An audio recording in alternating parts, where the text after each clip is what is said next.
Welcome everyone.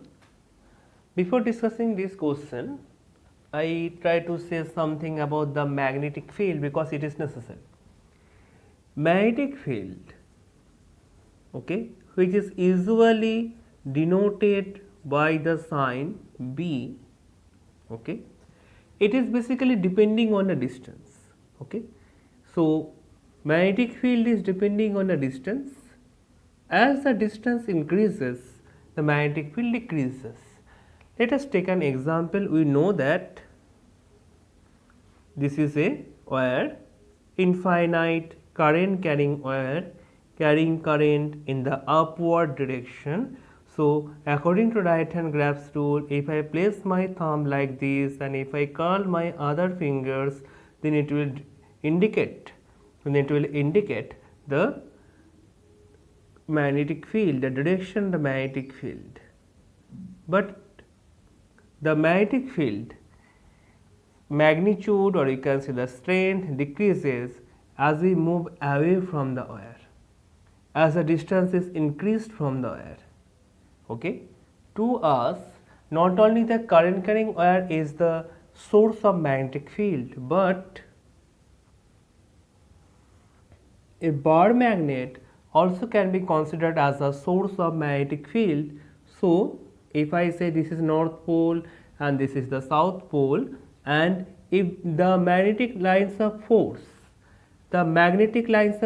are originated from the north pole and terminating on the south pole like this,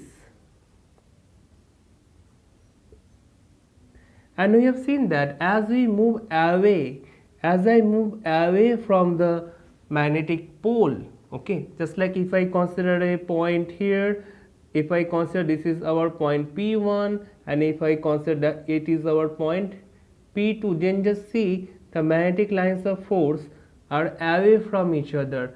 That means the magnetic field strength is at the point P2 is less than that of the point P1. So this is the thing. So we are going to do the application of this here. The question is, a copper coil is connected to a galvanometer. So let us first draw this. This is a copper coil which is connected to a galvanometer. What the galvanometer does, okay, if there is no current flow, then the galvanometer basically at its zero position.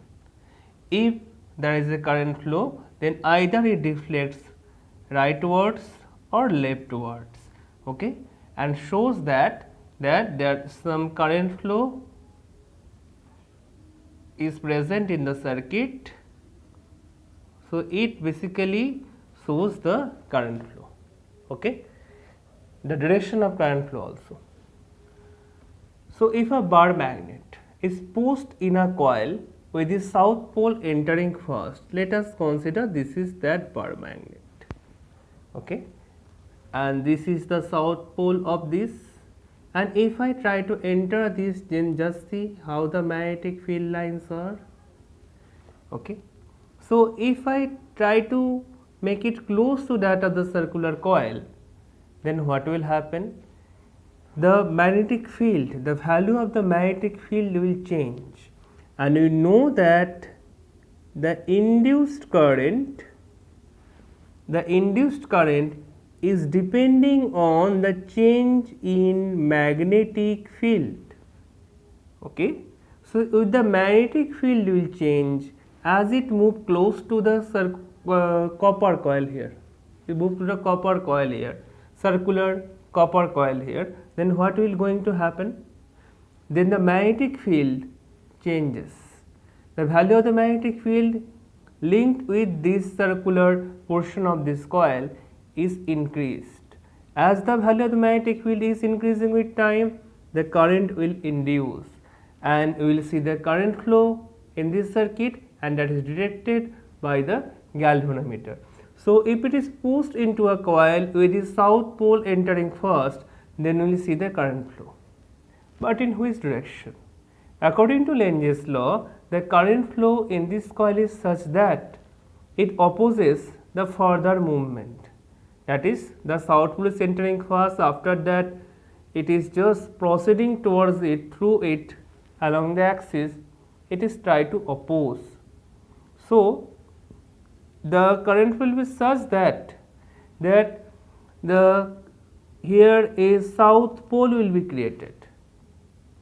We know that if it is a circular coil, okay, if the current flow is in the clockwise direction, then we can say the south pole is created. If there is a circular coil, if the current flow is in the anti-clockwise direction, then we know that there is a north pole is created. So, here the current flow in this circular coil, the induced current flow in this circular coil is such that a south pole is created. So, the current flow in this coil will be in the clockwise direction, like this. So, it will be in the clockwise direction. Okay. So, this is the thing. So, if the bar magnet is pushed into a coil with this south pole entering first, then you will see the induced current. Okay. Then you will see the current flow will be in the clockwise direction. Then the current flow will be like this. Then the current flow will be like this, and obviously the point will be deflected in this direction. Now, it is held at rest inside the coil. If it is held at rest, then with time there is no changing magnetic field. As there is no changing magnetic field, but at the first case it is not equal to 0, that is I induced is not equal to 0, is observation current flow we have discussed, but in the second case there will be no current flow, no current is induced there.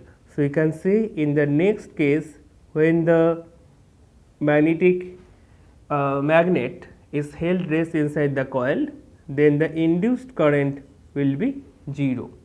No current flows here, the galvanometer's pointer will be at 0 position, no deflection it shows. Again if we start moving, again it shows the direction. That's it. Thank you all of you.